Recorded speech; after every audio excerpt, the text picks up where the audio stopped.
bienvenue. Je me représente, je suis Agathe. Il y a peu de temps en fait où j'ai créé ma propre activité et c'est plutôt une activité autour du design care. Donc le design care, c'est prendre soin des personnes les plus vulnérables.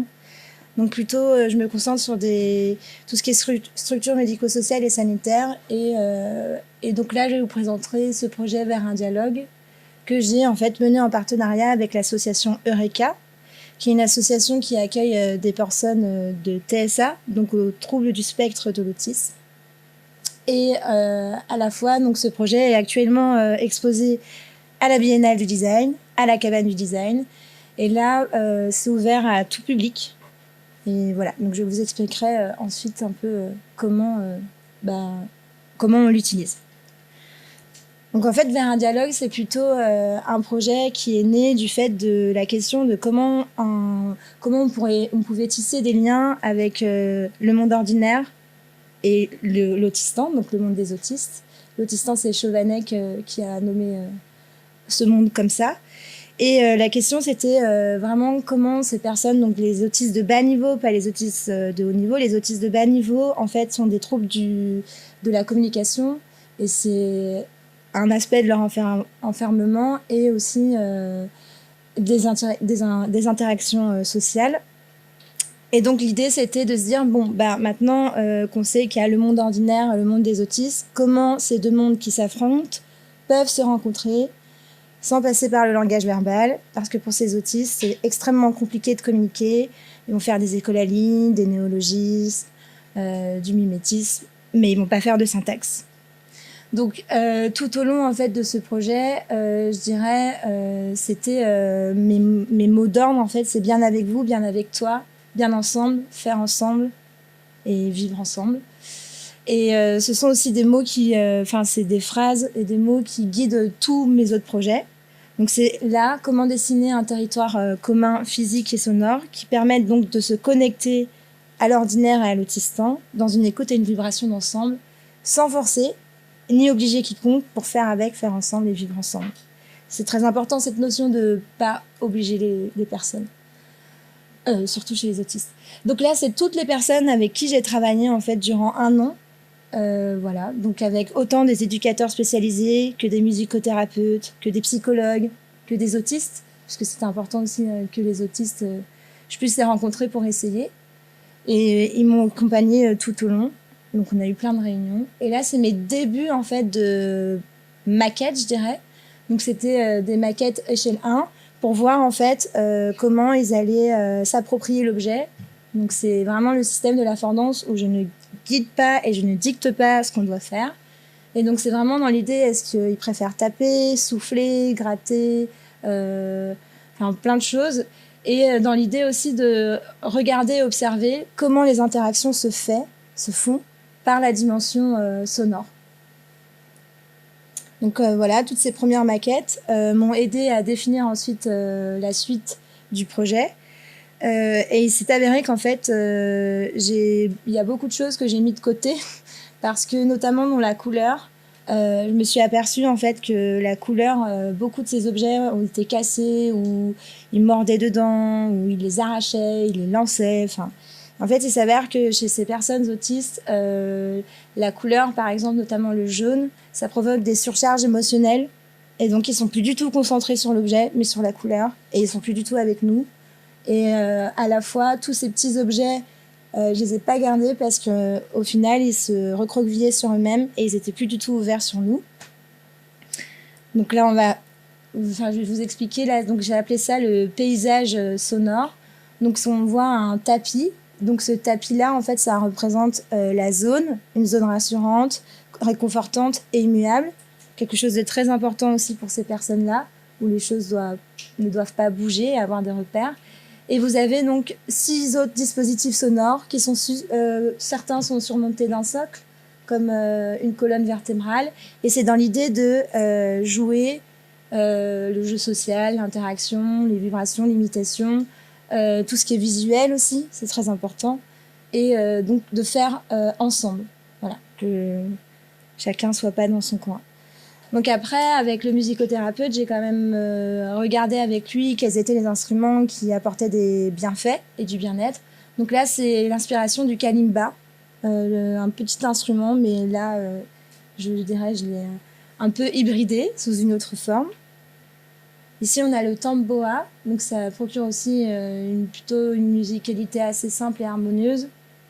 Et aussi, tous ces dispositifs sonores étaient sélectionnés pour leur bienfait au niveau de la communication avec les autres. Donc là, la flûte de Pan, où ils peuvent venir souffler, gratter, caresser, c'était un des objets phares en fait des enfants autistes. Tout ce qui tournoie, ils adorent, donc voilà. Le ménage à boules vient du fait que le fait de tout le temps jeter mes objets au départ, je me suis dit au lieu d'interdire, on va faire quelque chose où ils vont pouvoir être autorisés à jeter.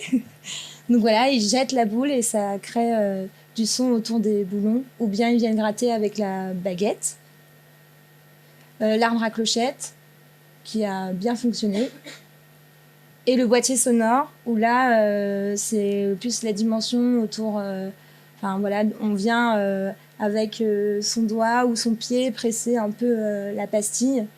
Et il y a tout un jeu d'imitation, parce qu'à gauche et à droite, au final, c'est 14 pastilles, mais à gauche, c'est les mêmes qu'à droite. Donc 7 d'un côté, et 7 de l'autre, c'est les mêmes.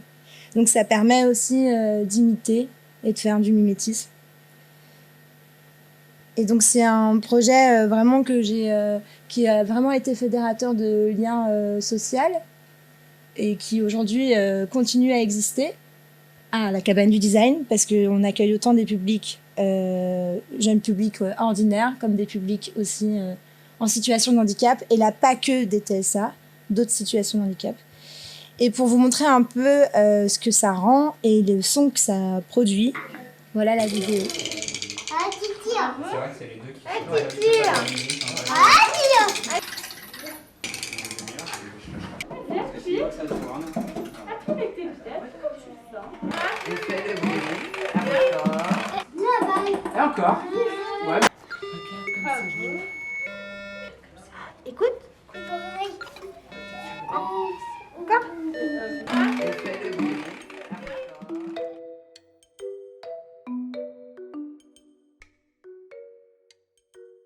Alors, je voulais vous refaire un petit... juste vous expliquer un tout petit peu mon parcours. J'ai grandi à la campagne, je commence vraiment tôt. Et après, j'ai fait un bac en art appliqué, donc j'ai fait du design d'objets un petit peu, et de l'architecture et du stylisme. Et puis ensuite, j'ai été à Bruxelles pour faire un master en art à l'ERG, qui est un petit peu particulier, l'école supérieure de l'ERG, parce qu'elle allie vraiment la théorie et la pratique. C'est vraiment une université d'art, on va dire, mais avec beaucoup de pratique. Et moi, j'ai fait surtout donc de l'illustration là-bas, de la vidéo et de la gravure. Mais vraiment, je me suis réellement passionnée pour l'objet livre, et dans son entièreté, en fait. Donc, je pense que c'était le médium qui me convenait le mieux, en fait, pour produire ce que j'avais envie aussi, parce que c'est juste tellement à la fois simple et facile à diffuser. Et je me suis aussi vraiment beaucoup intéressée particulièrement aux livres d'art, et aux livres d'art dans le milieu jeunesse. Donc je sais pas si vous connaissez un petit peu, souvent ce sont des designers aussi, comme Enzo Mari, mais surtout Bruno Munari, Katsumi Komagata, qui sont des gens qui travaillent le livre de façon réellement expérimentale pour les petits. Et je trouve que c'est aussi très adressé et très juste. Enfin, j'ai trouvé que c'était un champ assez intéressant. Donc voilà. Et puis après ça, j'ai passé l'agrégation. Donc j'ai été professeure aussi dans une école supérieure avec des collégiens et des lycéens à Bruxelles. Et puis en parallèle, j'ai toujours fait beaucoup de médiation avec des enfants autour de l'art essentiellement, mais pas que. Donc là, oui, c'était une image d'un atelier que j'ai fait autour du livre illisible de Bruno Munari, un très bel objet, très intéressant. Et là, un petit peu, pour compléter cette image m'aide à compléter ma formation, ce que j'ai fait ensuite, c'est que quand je donne beaucoup d'ateliers avec des petits, essentiellement jusqu'à 6 ans, et j'aime aussi beaucoup lire les livres en vrai aux enfants, donc je le fais énormément. J'ai fait des formations aussi de conteuse, et j'ai vraiment étudié ce champ-là aussi. Donc là, vous pouvez voir ma collection de livres que j'avais lus cette semaine-là. Donc, ça m'arrive aussi très régulièrement de le faire. Et c'est vraiment, pour moi, un moment d'observation dans la recherche, en fait, qui est vraiment très chouette. De voir comment le livre est une relation entre les deux personnes, ou le groupe, là. Et tout ce qui se crée avec ça. Et donc, c'est marrant parce que sur cette image, on voit ici, en fait, une de mes premières maquettes de La Marelle à doigts, qui est un de mes premiers livres qui est paru, et que j'ai, en fait, beaucoup lu aussi, la maquette avec des enfants, et observé un petit peu comment ça se passait aussi quand ils étaient tout seuls avec le livre. Et donc ça, c'est ma première maquette. C'est en fait, c'était déjà format A5, et c'est du papier découpé entièrement. Et j'avais commencé de quelque chose de très abstrait, qui a commencé parce que justement, quand je lisais des livres aux enfants, en fait, dès que je touchais quelque chose, ils avaient aussi beaucoup envie de toucher sur le livre, et j'ai eu envie comme ça de produire un livre à toucher et aussi à jouer. Et en fait, j'ai commencé à jouer avec cette maquette avec eux et à m'écouter, en fait, à écouter ce que j'étais en train de dire, à écouter ce que eux en disaient aussi. Et c'est comme ça qu'en fait, j'ai synthétisé mes recherches pour produire le livre. Donc en fait, j'ai ajouté, entre guillemets, très peu de choses à la maquette, c'est-à-dire le 1, 2, 3 et un verbe d'action. Donc à chaque fois, on a 1, 2, 3, descend, 1, 2, 3, tourne, et on joue donc sur le livre. Et en fait, c'est un livre donc, les enfants s'approprient très vite, et tout seuls, ils y rejouent beaucoup. Mais en fait aussi, c'est marrant parce que ça, c'est quand on le lit à des enfants, on le ressent plus, je pense. C'est qu'il y a vraiment aussi cette comptine, en fait. Vraiment, le son est aussi particulier. Il y a aussi beaucoup d'enfants qui apprécient la motricité, qui l'aiment déjà à 1 an et demi, quand les parents aiment le lire, parce qu'il a aussi cette comptine, et pour moi, c'était assez important. 1, 2, 3, slalom, 1, 2, 3, tourbillonne. Etc. Et alors ça, c'est une image d'atelier donc que j'ai fait avec des enfants par après. Ce livre est paru en 2019 aux éditions Thierry Magnier, et il a eu vraiment son petit succès. Je suis assez contente, et du coup j'ai été beaucoup invitée aussi pour le présenter et pour faire des ateliers autour, et ça c'était vraiment très plaisant parce que j'ai pu l'accompagner, mais j'ai pu aussi le comprendre petit à petit encore plus finement. Et donc, je prends aussi à chaque fois ce temps pour pouvoir leur lire en live à eux, et c'est un moment que j'apprécie. Et qui est aussi très intéressant pour moi, parce que je pense que j'ai quand même un axe de recherche dans mes travaux, clairement. Donc voilà, un de mes nombreux ateliers. J'ai aussi fait une exposition, j'ai fait... c'était très chouette. Les ateliers, je les donne pour des enfants à partir de 2 ans et demi, 3 ans, et jusqu'à 8 ans même parfois. Où là, c'est assez chouette. Avec des enfants plus grands, en fait, je les invite à faire un jeu qui serait comme pour leur petit frère, et adresser un jeu, essayer de créer un jeu. Ils sont aussi dans le design assez bien. Et... oui, je vais parler avec le livre prochain. Donc il est là, je vous le ferai peut-être passer après ou maintenant. J'ai fait un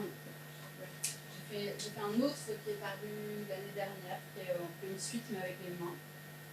Là, il y a d'autres.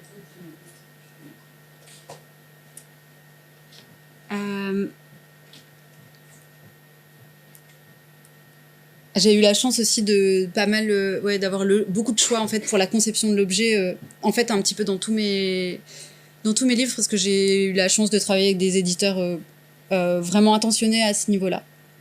Et donc celui-ci aussi, c'était déjà un début qui était très chouette. On a vraiment repris les couleurs, tous mes choix. Je voulais justement vous parler de Popcorn, qui est le livre que j'ai ici. Mais je vais peut-être le garder juste un tout petit peu, parce que j'hésite, si j'ai le temps, à vous le lire. Ça, c'est la première maquette que... J'ai retrouvé ces photos, c'est marrant, dans mon ordinateur. C'est vraiment les photos que j'ai envoyées à mon éditeur, qui est Les Grandes Personnes. Donc, c'est une très très bonne maison d'édition qui fait essentiellement des livres pop-up, une maison d'édition à Paris. donc ma première maquette, qui était en fait du papier découpé et quasiment tel quel du livre final, vous allez le voir.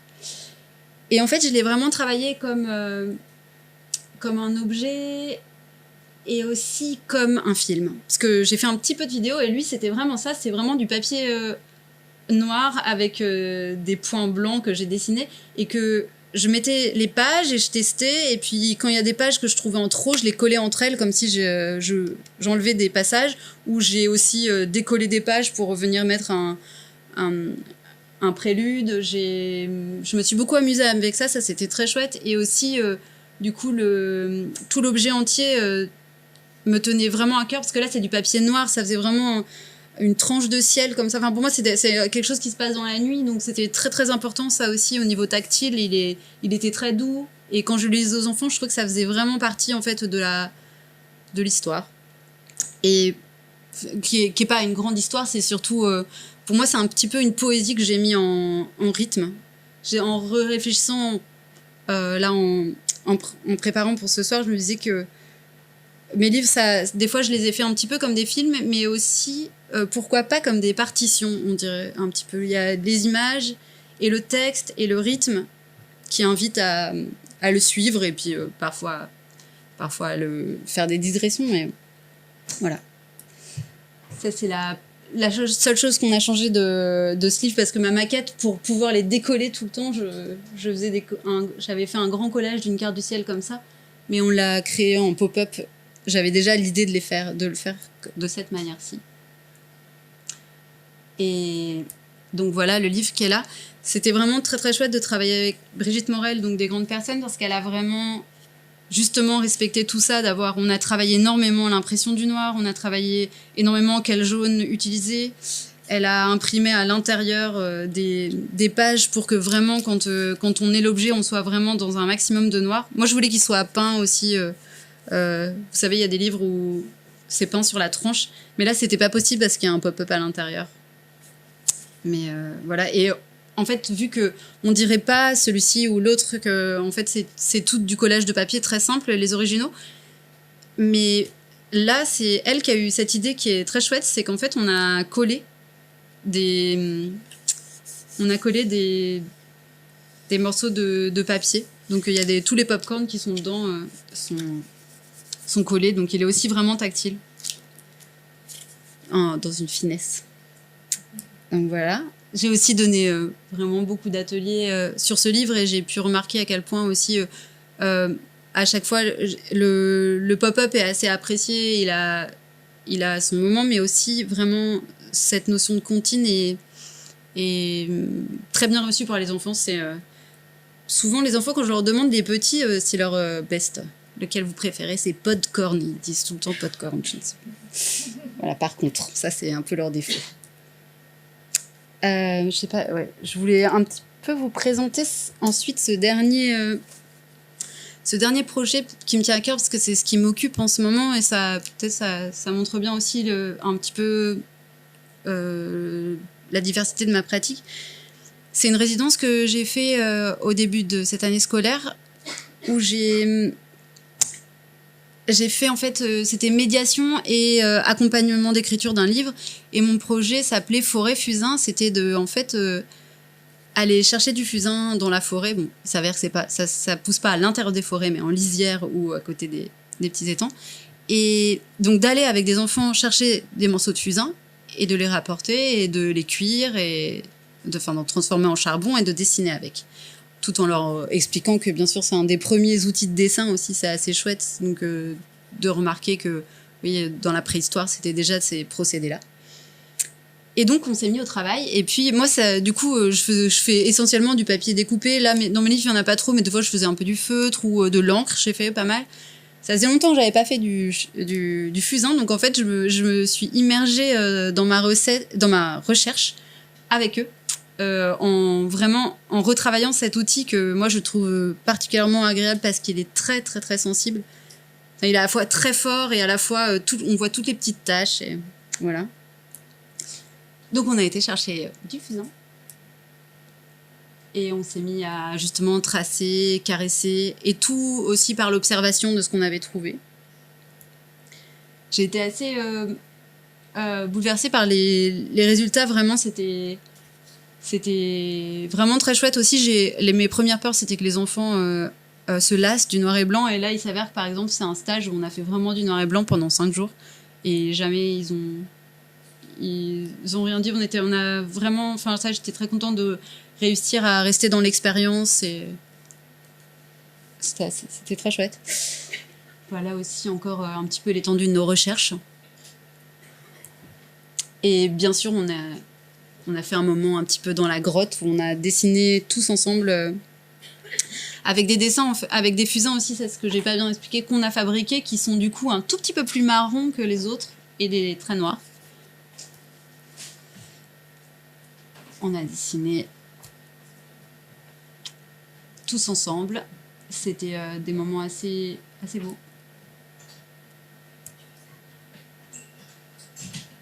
Je sais pas si on les voit très bien. C'est pas les meilleures photos, désolée. C'est 2 enfants aussi qui ont fait celui-ci. Et une petite chouette sur du calque. Et donc là, en ce moment, voilà, c'est ce qui m'occupe, c'est de retomber de tout ça et de produire mon album jeunesse, un album avec eux, pour eux, en ce moment. Ça va, ça commence à retomber, je commence à y arriver, je suis soulagée. Voilà. Et bon, j'ai encore 1 minute où j'ai le dernière chose en fait que je veux bien vous montrer, c'est un projet que j'ai fini, que malheureusement il est un peu en stand-by parce qu'il est très difficilement éditable. Et je pense que ça peut intéresser par des designers. C'est mon idée, parce qu'à chaque fois, en fait, pour chacun de mes livres, il y a une petite...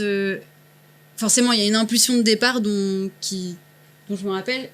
Pour Popcorn, par exemple, je vous l'ai pas dit, c'était... je donnais des ateliers avec des tout petits et je voulais faire un atelier sur la nuit. Et franchement, je trouvais pas de livre qui me convenait pour les 3 ans, 4 ans. C'était soit très scientifique, soit avec un univers fictif très lourd en plus de la thématique. J'avais envie de quelque chose de plus poétique, on va dire. Et voilà. C'était comme ça à la base de ce livre. Et celui-ci, c'est que j'avais envie qu'en fait, les enfants puissent faire simplement les pop-up. Ce serait comme un livre où en fait on plie et on remonte des choses et ça forme les formes de papier. Vous allez voir, c'est assez simple en vrai. Et pour un petit peu leur montrer tout ce qu'il y a comme technique. Donc c'est une construction de bateau et en fait c'est une farde, on dit, j'habite à Bruxelles, donc c'est une pochette quoi, de papier. Et quand on ouvre, il y a des plaques comme ça, des pages, avec des formes et des mots dessus. Là c'est en anglais, du coup c'est curve and slide. Et donc on courbe et on insère. Puis lève, plie et bloque. Et on lève, on plie, on bloque. Et on a fait un hors-bord. Et là, on ouvre tous les pans. Et on courbe et on bloque. On a fait un petit bateau. Et le clou du spectacle, enfin en tout cas, je les ai mis dans l'ordre. Ça, c'est le dernier bateau, qui est forcément un bateau de pirate. Qu'on doit juste bloquer les voiles en fait sur des petites incisions de papier. Ah oui, j'ai rajouté un petit drapeau de pirate. Donc ça, c'est ma collection complète. Là, tout est fini. Je l'ai testé beaucoup quand même avec des enfants. Ils aiment beaucoup. Après, ça peut être un petit peu fragile. Mais moi, je pense qu'avec un bon ingénieur papier, ça irait. Mais les éditeurs, en ce moment, c'est la crise. Et c'est un petit peu ambitieux, je pense, pour eux quand même. Enfin, je suis encore en discussion avec des éditeurs, mais non, j'y crois encore. Voilà. Ah oui, bien sûr, on peut mettre le bateau de pirate, le drapeau de pirate sur tous les bateaux. Même les pédalos. J'ai aussi apporté, je fais Quistax à Bruxelles, qui est un magazine collectif, un fanzine, pardon.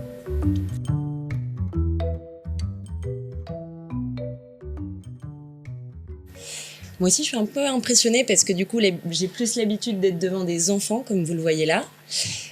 Comme m'a présenté Marion, du coup, je suis professeure des écoles et designer. Et là, vous me voyez avec ma guitare devant ma classe de CE1 de cette année. Donc, pourquoi ces deux statuts? Pour vous expliquer rapidement, je suis en master MEF du premier degré, donc master des métiers de l'éducation, de l'enseignement et de la formation pour les primaires et maternelles. Et donc, je fais cette formation à l'IFP de Lille, l'Institut de formation pédagogique. Et j'ai eu à ma charge cette année une classe de CM1, CM2 pendant 12 semaines. En fait, j'étais en alternance et j'ai eu aussi une classe de CE1. Donc, moi, je suis plutôt... j'ai fait des projets qui sont plutôt pour les, on va dire, 5-10 ans, même un peu plus âgés pour mes premiers projets. Et donc, j'ai commencé tout ça en licence de design à l'AIR, la Haute École des Arts du Rhin à Mulhouse, en design process. Et c'est là où je me suis questionnée un peu sur les outils pédagogiques qui existaient pour les enseignants dans le premier degré. Et je me demandais quels outils utilisaient les enseignants en fait dans la pratique et ce dont ils avaient besoin. Et pour ça, le mieux c'était de venir sur le terrain et de devenir enseignant. Voilà, enseignante. Je suis une fille. Donc voilà, c'est quelques projets que j'ai pu commencer en licence. Alors il y avait ce projet qui s'appelle CHAP. Comme vous pouvez le voir, c'est l'édition qui a été terminée après le projet. En fait, on s'est lancé avec quelques étudiants à faire une collaboration avec une classe de 6e dans un collège qui s'appelle Kennedy. Et donc, les 6e sont venus pendant tout un semestre pour apprendre ce qu'était le design et comment on pouvait parler aussi des enjeux de l'environnement et du développement durable actuel à travers le design et à travers nos processus de création. Parce qu'à la base, je m'intéressais vraiment à la matière et comment on pouvait concevoir des objets de manière durable. Et du coup, on est parti d'objets qu'on a récupérés dans des décharges et on a demandé aux élèves de créer tout par eux-mêmes. Le projet est vraiment venu d'eux. Ils ont voulu faire une salle reconstituée avec une table, un canapé, des coussins complètement loufoques. Mais l'idée, c'était vraiment de les sensibiliser à ce sujet-là. Donc, c'était passionnant. Et c'est à ce moment-là que je me suis demandé, pendant mon BAFA aussi que j'ai passé pendant ce temps-là, comment transmettre par le jeu, parce que je trouvais qu'il y avait vraiment quelque chose à faire. Donc, je me suis intéressée aux pédagogies alternatives, pédagogie Montessori, Freinet, mais aussi Del Crowry et d'autres pédagogies plus fondamentales. Et je sentais que j'avais aussi une envie, une soif de connaissances là-dessus, que je pouvais pas forcément avoir durant ma licence. Donc, c'est pour ça aussi que je suis partie dans ce master. Et là, du coup, c'est une photo de mon écrit de DNA. Et ça, c'était un chapitre du coup sur la transmission par le jeu. Et il y a différents projets que j'ai commencé à réaliser durant ma 3e année en licence, notamment le puzzle en volume qui s'appelle Vosule. Alors, je l'ai fait en céramique avec une cuisson biscuit. Donc, c'est un objet qui est assez fragile et qui se relie par des petits tenons en bois. Et l'idée, c'était de proposer aussi aux enfants, donc là, de tout âge, de manipuler aussi un objet qui est fragile et leur proposer une autre matière que le plastique ou le bois sur des objets habituels qui peuvent croiser, quoi, des jeux qui sont assez manipulables et qui se cassent pas. Donc c'est un peu une sorte de manifestation aussi pour dire que les enfants peuvent manipuler des objets fragiles et tant pis si ça se casse. Bon, alors celui-là, je l'avais pas testé, mais j'aimerais bien le tester. Beaucoup de mes projets sont des prototypes, mais voilà, je tends à les améliorer. On verra à l'avenir. Donc ça, c'est un autre projet que j'ai développé avec l'organisation Les Défenseurs des Droits. C'était en Master 1. Ils ont fait appel à mes services avec une service civique qui m'a aidé à construire ce projet. L'idée, c'était de créer un jeu qui permette de parler de discrimination avec des préadolescents, donc 10-13 ans. Et de parler avec eux de cette situation de manière ludique. Alors, ça se relie pas trop, dit comme ça. Et c'est vrai que c'est pas facile de parler de ça avec des jeunes parce qu'ils le vivent vraiment à l'école. Et ça, j'ai pu le remarquer dans ma classe cette année. Donc voilà, c'est un jeu qui s'inspire un peu du loup-garou, un jeu de cartes avec différents rôles. Et le but, c'est de parler de ces différents rôles, du discriminé, du discriminant, de l'avocat et comment ça fonctionne tout ça. Comment on peut faire aussi pour parler d'une situation de discrimination. Et donc, on l'a testé avec différents ateliers. Il tend aussi à s'évoluer encore et se poser la question de comment est-ce qu'on le diffuse, parce qu'il fallait le diffuser dans tous les ateliers de France. Donc, tout est fait à partir de papier qu'on peut imprimer facilement. Et la question de diffusion des outils, j'en reparlerai après, mais c'était aussi une problématique que j'ai soulevée en étant enseignante. C'est que les enseignants n'ont pas beaucoup de budget, il faut le dire. Et comment faire des outils qui sont accessibles aussi à tout le monde. Et donc là, c'est une photo un petit peu pixelisée d'un outil que j'ai fait cette année avec mes CM1, CM2 pour apprendre le français et les différents temps de conjugaison. Et donc, c'est un jeu de cartes c'est un jeu de plateau. Et ce plateau s'adapte en fait en fonction des besoins de l'enfant. Donc, j'arrivais pas à trouver un jeu comme ça dans le commerce pour travailler les temps avec eux. Parce que entre le CM1 et le CM2, on apprend le présent, l'imparfait, le plus que parfait. Et on va pas se mentir, la langue française, c'est quand même assez complexe, finalement. Et on peut difficilement proposer un jeu sur les conjugaisons aux enfants qui relie toutes les conjugaisons d'un coup. Donc, j'ai créé plusieurs plateaux. Et les élèves peuvent prendre en autonomie ces plateaux-là et décider avec un code couleur. Donc, le violet, c'est le présent. Le vert, c'est le futur. Et décider, voilà, je travaille ce temps-là aujourd'hui. Et j'aime beaucoup faire des temps d'autonomie comme ça où les élèves travaillent ce qu'ils ont besoin de travailler. C'est ça qui est intéressant avec cette tranche d'âge, c'est que, et même un peu plus tôt, on peut vraiment les amener vers l'autonomie durant les temps de classe. Voilà. Donc voici un autre projet que j'ai commencé cette année. Donc là, c'est un peu différent. C'est un projet que j'ai mené avec une enseignante de CP qui était dans mon école cette année. Et la problématique qui était amenée, c'est qu'elle faisait des temps de lecture autonomes. Sauf que dans ces moments-là, les CP qui n'arrivaient pas encore à lire, sans lire dans leur tête, avaient besoin de lire à voix haute. Donc je vous imagine pas le bruit qu'il y avait dans les classes. Puis ça, c'est habituel. De toute façon, on s'habitue au bout d'un moment. On perd un petit peu d'ouïe. Mais l'idée, c'était de proposer un objet qui puisse être donné aux élèves lorsqu'ils ont leur temps de lecture et un peu se mettre dans une bulle. Parce que quand on est à côté et qu'on lit à voix haute tous les deux, souvent, c'est très dérangeant. Donc, il s'appelle Chuchot et c'est un objet avec plusieurs couleurs. Donc, les enfants peuvent créer leur chuchot, le manipuler comme ils le souhaitent et ensuite lire dans leur coin. Donc, j'ai eu un petit retour des CP aussi de mes CE1 parce que j'ai testé avec eux. C'était assez sympa aussi d'avoir leur retour. Ils expliquent vraiment que la forme de l'objet peut leur convenir ou pas. J'en ai un qui m'a dit alors non, il faudrait plus le relier sur la bouche, il faudrait que ce soit un peu plus incurvé. Et j'ai un super retour.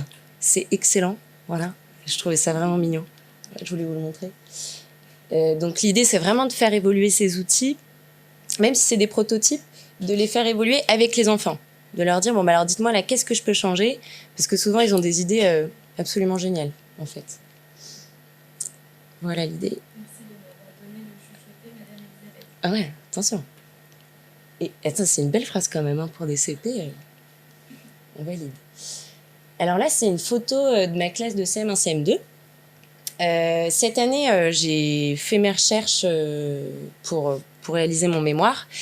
Et une question s'est vraiment posée à moi, même avec mes collègues. On s'est rendu compte que pour commencer notre stage, la première chose qui nous faisait peur, c'était l'autorité. On se dit, comment on va faire pour gérer une classe? On n'a pas appris ça, nous. Même pendant le master, on n'apprend pas à gérer une classe, à communiquer avec nos élèves, à gérer notre stress ou gérer notre colère. Je sais pas, quand il y a 30 gamins qui nous écoutent pas devant nous. Donc la question de la gestion de classe m'a beaucoup travaillé. Et elle avait forcément un lien pour moi avec la gestion des émotions. Je me suis dit, ok, cette année, je vais essayer de trouver des outils qui puissent convenir aux enseignants et aux élèves pour apprendre à gérer ces émotions et du coup améliorer la gestion de classe. Donc c'était un travail assez long cette année, mais qui était vraiment enrichissant. Donc là, j'ai mis une photo de la roue des émotions, qui est un outil en fait inspiré d'enseignants, parce que mes inspirations, ça va être les enseignants sur le terrain. Ils ont énormément d'outils qu'ils créent eux-mêmes. Et c'était de les reprendre et d'essayer de les rendre encore plus, pratiques. Et donc, la roue des émotions, elle est composée de 2 parties. La première partie, c'est une partie sur les émotions. Donc, on la prend, on met comment on se sent. Donc, je me sens en colère. Et on tourne l'autre partie pour dire son besoin. Donc voilà, je me sens en colère, j'ai besoin de demander pardon, mais on peut aussi vouloir crier dans un coussin. Et cette roue, elle a été créée avec mes CM1, CM2, le contenu vient d'eux. Donc c'était sur des séances où on a pu discuter de ça ensemble, faire des petits ateliers philo, c'est ce que j'adore faire avec eux, et de savoir ce que c'est un besoin, pourquoi une émotion, on a derrière peut-être un besoin caché et comment on peut l'exprimer. Et ça m'a appris aussi à moi gérer mes émotions et communiquer avec mes élèves. Donc là, c'est un outil que j'ai mis, mais il y en avait plein d'autres. Un carnet de suivi des émotions aussi, un petit carnet où on explique ce qu'on a ressenti, pourquoi. Il y avait une boîte à félicitations aussi dans la classe pour apporter de la reconnaissance aux autres. Dire je te félicite parce que tu as fait ci ou merci d'avoir fait ça. Et ça a super bien marché. Ils s'apportent beaucoup d'amour finalement. On se dit qu'ils vont mettre n'importe quoi dans la boîte, mais ça fonctionne très bien. Et d'autres outils aussi pour la gestion du calme. Donc le baromètre sonore. Voilà, il y en a eu pas mal. Mais j'ai mis celui-là parce que c'était celui qu'on a le plus travaillé. Et j'ai d'ailleurs sorti cet outil du contexte scolaire dans des ateliers. Là, c'était un atelier que j'ai fait dimanche dans une péniche associative avec des enfants, donc de 6 à 10, 11 ans. Il y avait un petit garçon de 5 ans aussi, et avec leurs parents.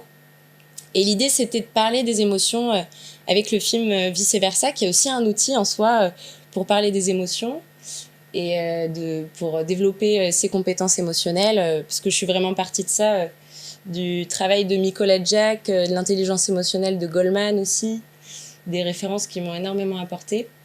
Et donc là, c'est un exemple d'atelier où on a pu, en 2 heures, en fait, parler des émotions, débattre. Et c'est impressionnant ce qu'on peut nous sortir dans ce genre de débat. Un enfant, je lui ai demandé, alors c'est quoi pour toi la colère ? Et il m'a dit, c'est vivre. Et il avait 6 ans, donc c'était assez chouette. Et donc là, on les voit, on va dire, personnaliser leur roue pour les ramener à la maison.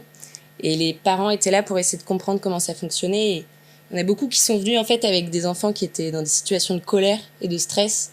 Et comment savoir quels outils étaient là pour pouvoir retrouver la communication avec leur enfant.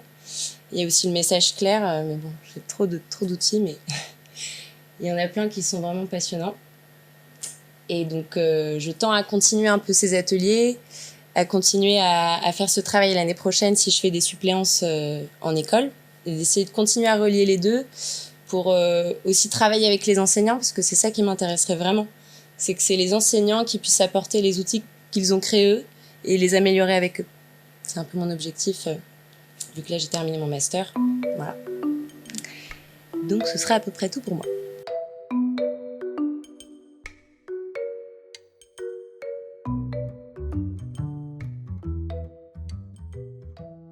Alors bonsoir, je m'appelle Chloé Duncliffe, je suis designer textile maintenant. Je vais vous présenter mon diplôme que j'ai fait à l'ENSI Les Ateliers en design textile. Donc c'est très récent, ça fait 2 mois. Et je suis très fière de vous présenter ce diplôme qui a été... Alors, le déclenchement, c'est ma dyslexie, parce que je suis dyslexique. Et comme... Pardon ?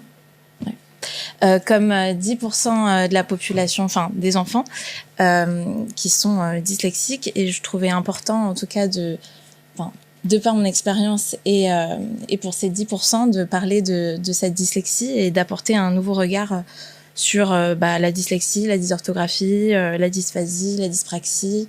Il y a beaucoup de dys, quoi. Donc là, je vous ai juste mis la définition pour ceux qui ne connaissent pas. Je pense que c'est assez connu quand même.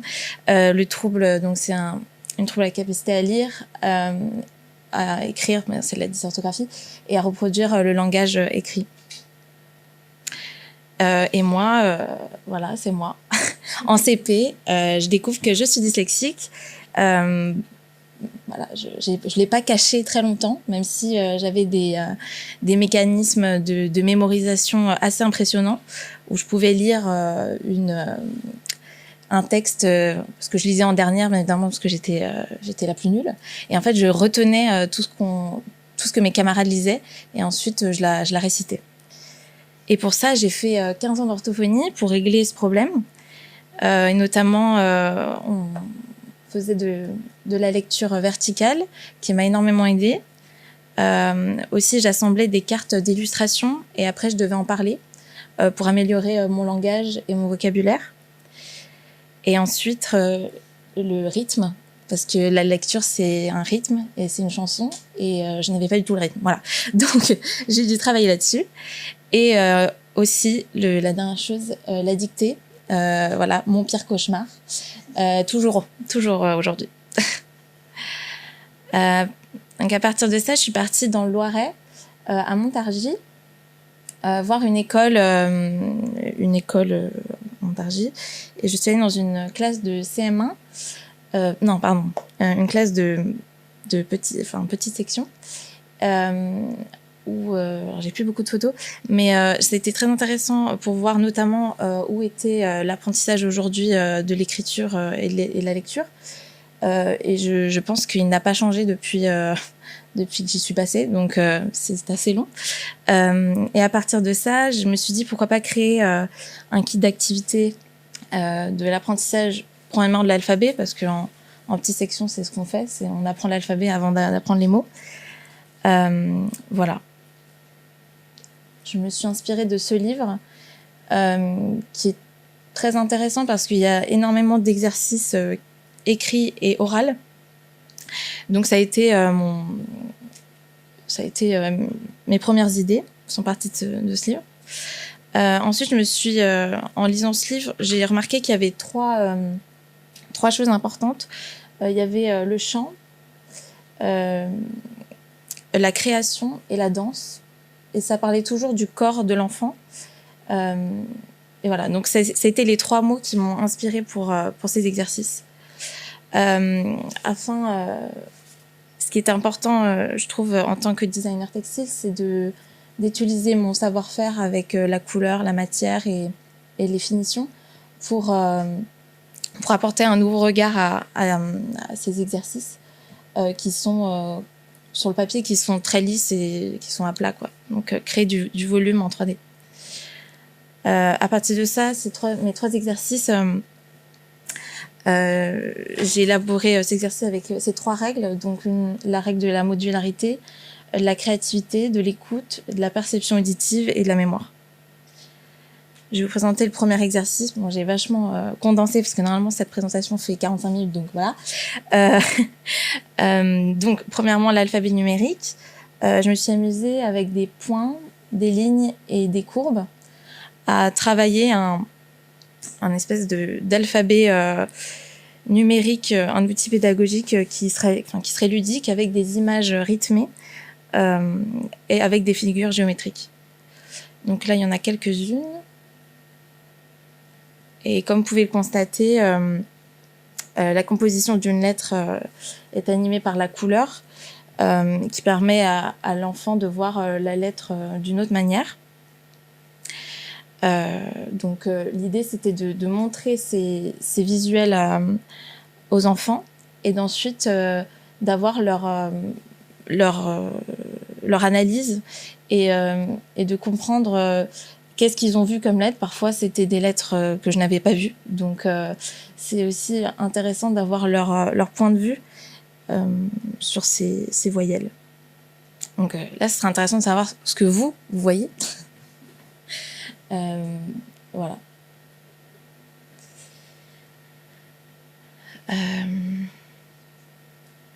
Cet exercice pourrait être diffusé dans une classe, par exemple, sur un tableau. Voilà. Ou plutôt en séance d'orthophonie. Voilà. Ou même sur des iPads, comme j'avais fait pour ma présentation.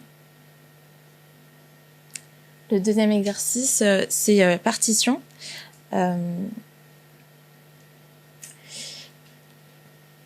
C'est pour manipuler physiquement les voyelles. Je trouve ça dommage parce que comme je l'ai fait sur l'alphabet numérique, je trouvais important d'avoir ce 3D et cette dimension sensorielle. Du coup, j'ai travaillé pas mal. Je travaillais pas mal alors ça non. Voilà. Je travaillais pas mal le textile, parce que c'est quand même mon médium. Donc avec plutôt de l'assemblage de textiles, donc avec la laser, ou du tissage ou encore de la couture. Voilà. Donc à partir de ça, je me suis...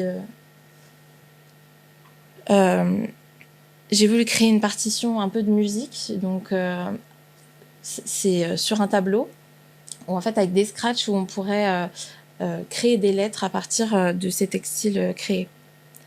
C'est un parcours visuel et tactile qui permet de développer le déchiffrement de la lettre en s'appuyant sur la mémoire kinesthésique et l'intelligence corporelle grâce à l'association du toucher et de la voix. Le doigt en fait devient l'outil de l'enfant qui permet de découvrir sa relation entre son corps et son environnement. Voilà.